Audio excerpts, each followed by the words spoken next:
ഭരണം എന്ന് പറയുന്നത് ഈ ഭരണാധികാരിക്ക് നാട്ടിൽ ഗമ കാണിക്കാനുള്ളതല്ല, ജനസേവനമാണ് എന്ന് കാണിച്ച ഒരു വലിയ മഹാനായിരുന്നു.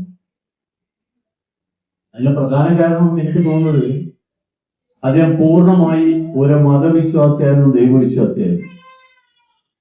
അപ്പൊ മതവിശ്വാസിയാകുന്നു എന്നുള്ളത് ചില ധാരണ അങ്ങനെ മതത്തെ വിശ്വസിക്കുന്നത് ശരിയാണോ, ഇത് മതനിഷേധമാണ് വലിയ വിപ്ലവം എന്ന് വിചാരിക്കുന്ന ആളുകളുണ്ട്. അല്ല, മതനിഷേധമാണെന്ന് വിപ്ലവം എന്ന് പറയുന്നത് തെറ്റാണ്. മതത്തിന്റെ അനാചാരങ്ങൾ പോണ്ട, പക്ഷെ മതവിശ്വസികൾ തെറ്റല്ല. ലോകത്തിലെ എല്ലാ മതങ്ങളും മനുഷ്യനെ നന്മ പറഞ്ഞുള്ളൂ. മുഹമ്മദ് നബി തിരുമേനി പ്രഖ്യാതമായ യുദ്ധത്തിൽ അദ്ദേഹം വളരെ പ്രധാനമായ തീരുമാനമെടുത്തു. ആയുധവുമായി വരുന്നവരെ മാത്രം നേരിട്ടാൽ മതി, എല്ലാവരും വെറുതെ വേണം.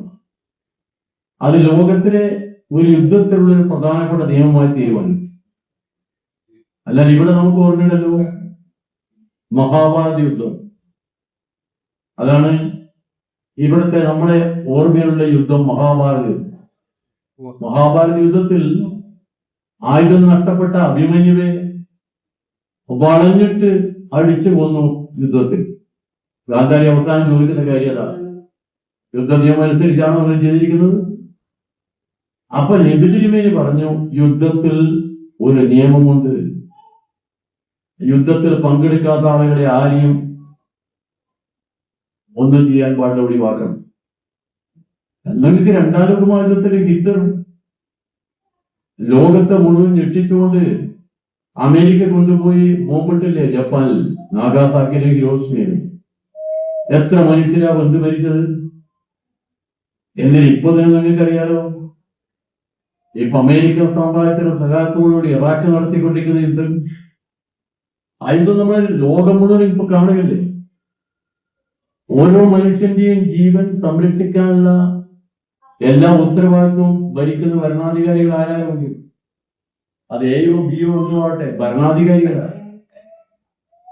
നമ്മുടെ രാജ്യത്തിൽ അതില്ലാത്ത ഒരു സമീപനം ഉണ്ടാവരുത്.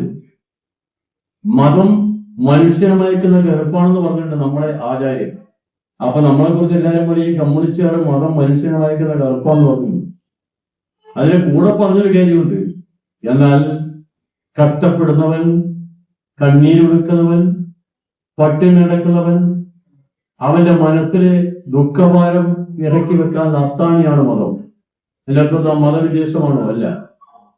മതം എന്ന് പറയുന്നത് എല്ലാ മതക്കാരും ഇപ്പൊ നമ്മൾ കാട്ടി, നമുക്ക് എല്ലാ മതക്കാർക്കും ജീവിക്കാൻ അവകാശമുണ്ട് മനുഷ്യന്. എന്നാൽ ആ അവകാശത്തെ പലരും ചോദ്യം ചെയ്യും. അപ്പൊ അങ്ങനെ ചോദ്യം ചെയ്യുന്ന ഒരു അവസ്ഥ നമ്മുടെ നാട്ടിൽ വരാതിരിക്കാൻ നമുക്ക് എല്ലാവർക്കും ഒരു കൂട്ടായ്മ, മത നിരപേക്ഷ കൂട്ടായ്മ വേണം. ആ കൂട്ടായ്മയാണ് ഇപ്പൊ കേരളത്തിലെ ഏറ്റവും വലിയ ബലമത.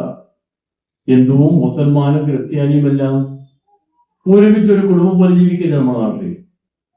നമ്മൾ ഓണം വന്നാലും പെരുന്നാൾ വന്നാലും വിഷു വന്നാലും നമ്മളെല്ലാരും ഒരുമിച്ചാണ്.